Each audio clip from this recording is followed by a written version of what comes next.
या जेसन मिलरचा नेमका रोल काय वाटतं, म्हणजे कशासाठी त्याला आत्ताच नेमलेलं आहे लॉबिंग करण्यासाठी नेमलेलं आहे असं सांगितलं जाते।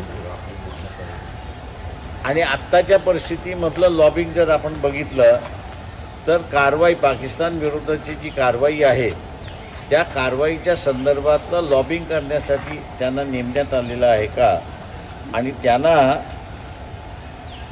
महिन्याला $1,50,000 त्या ठिकाणी दिल्या जाणार आहे। आता तो वर्षभराचा असणारा कॉन्ट्रॅक्ट आहे। तेव्हा फॉरेन मिनिस्ट्री असताना